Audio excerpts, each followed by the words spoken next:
José Augusto Pinto de Almeida nasceu no Barreiro em abril de 1937. Filho de um antigo jogador do barreirense, Alexandre Almeida, a sua maior ambição era seguir as pisadas do pai, precocemente desaparecido. Aos 10 anos, o Parque de Jogos do Barreirense já era a segunda casa de José Augusto, ora como pequeno futebolista, ora como aspirante a jogador de basquete.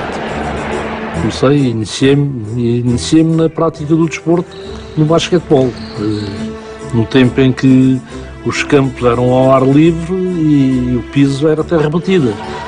As tabelas eram de madeira e muitas das vezes os jogos efetuavam-se, claro, que com qualquer tipo de intempérie, ou com chuva, ou com vento, e o vento, nós treinávamos nos dias de vento o cesto para dar desconto ao vento para a bola entrar.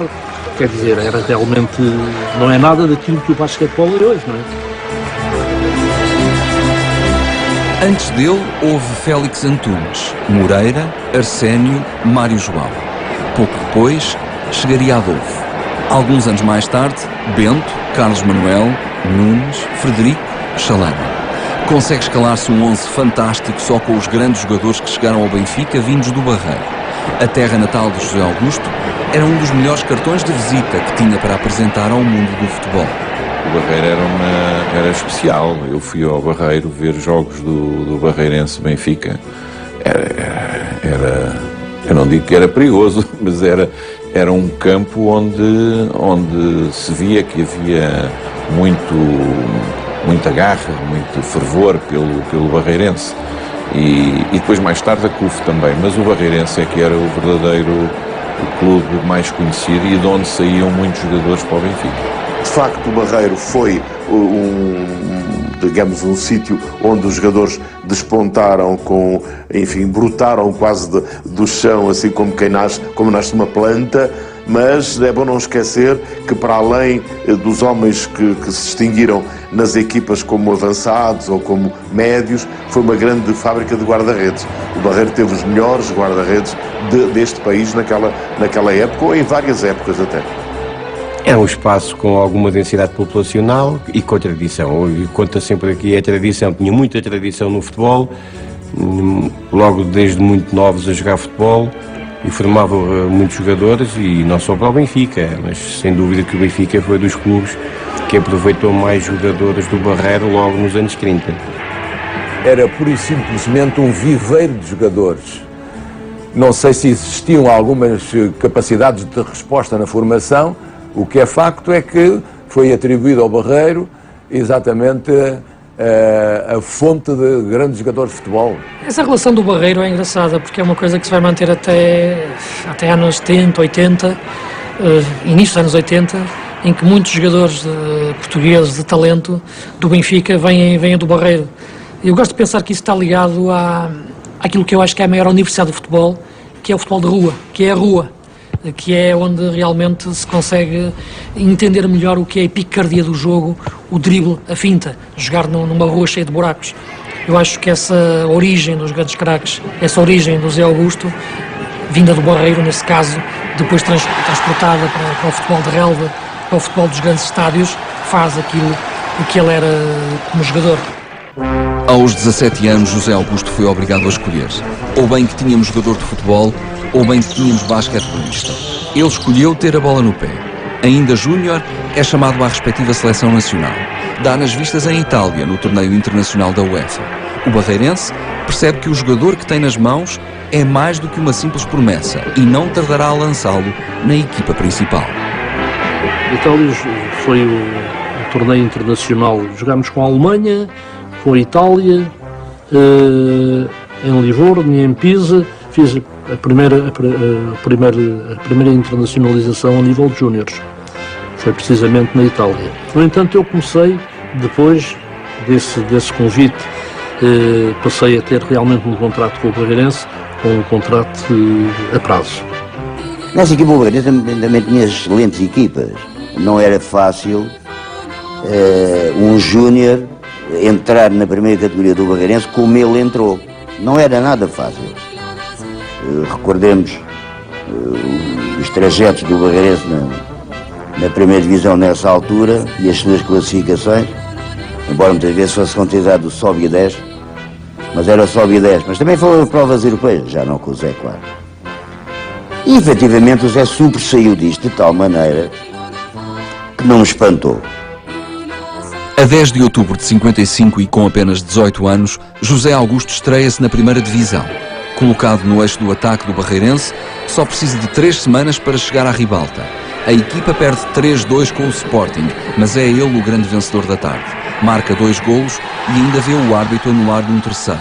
Imediatamente desperta a cobiça dos 3 grandes e até de emblemas estrangeiros, mas o interesse esfuma-se quando percebem que o jovem atacante terá de interromper a carreira para cumprir o serviço militar. Cumpri serviço militar no Exército e cumpri serviço militar na Força Aérea. Depois transferi-me do Exército para a Força Aérea e isto durou 4 anos, praticamente. Claro, na altura tínhamos realmente uma certa facilidade de ir ao quartel, então íamos ao quartel, tínhamos dias próprios e horas próprias para ir à formatura, enfim. Não tínhamos, era estar lá o dia todo, nem éramos tão pouco militares de quartel. Éramos militares com um estatuto, enfim, de desportistas. Depois da tropa, José Augusto regressa à farda antiga. Faz 45 golos em 4 épocas no Barreirense, é chamado à Seleção A e é dos menos culpados na despromoção do clube à 2ª Divisão. No verão de 1959, faz contas à vida. Tem 22 anos e todos lhe auguram um futuro brilhante. Está na idade certa para dar o salto. Chega a pré-acordo com o Porto e vai de malas feitas para a estação esperar o comboio para Norte. Mas no último minuto aparece Manuel da Luz Afonso. O diretor de futebol do Benfica faz-lhe ali mesmo um convite com números.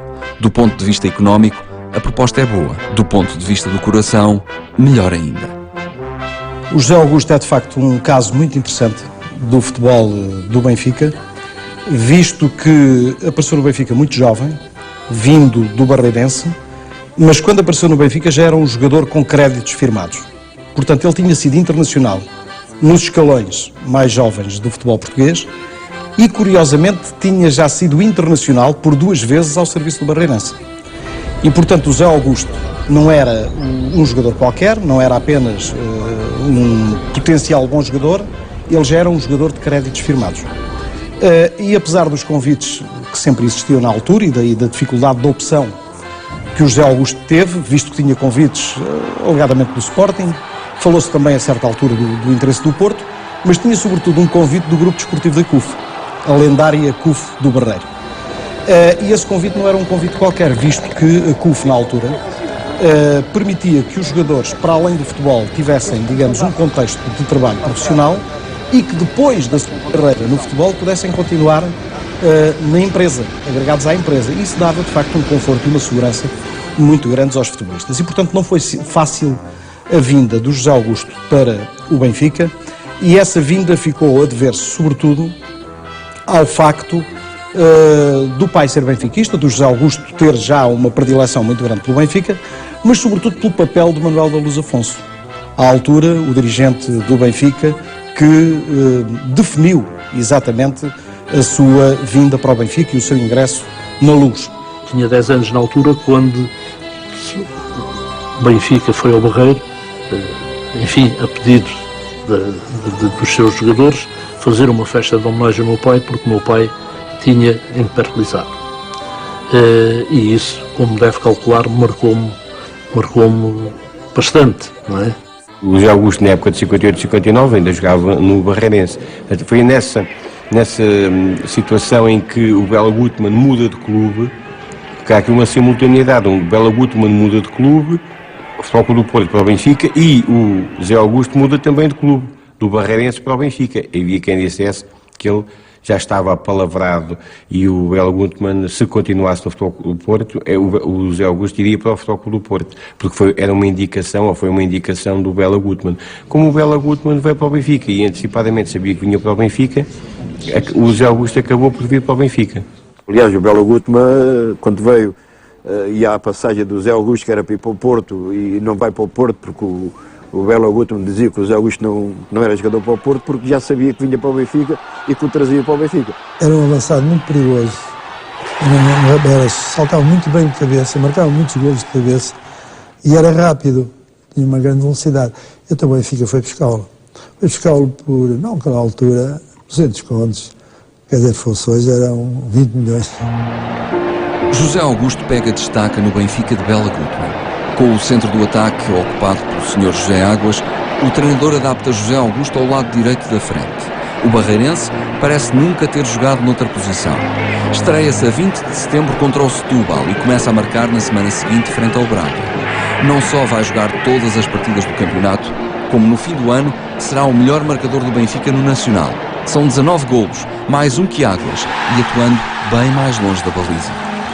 José Augusto é um jogador que tinha características muito particulares, daí que fosse um jogador singular, por isso foi tão importante e foi tão famoso. Era um jogador que chutava muito bem, jogava bem de cabeça, porque tinha uma boa impulsão, então marcava golos de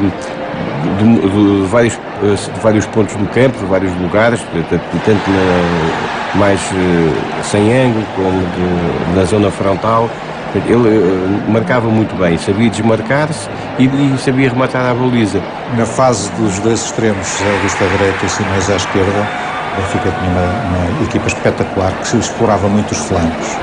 Eram dois jogadores rápidos, com uma enorme capacidade de finta e, melhor do que isso, penso eu, tinha uma grande capacidade de chegar à linha de fundo e centrar para a cabeça do Torres ou para os pés do Eusébio e para a cabeça do Eusébio também.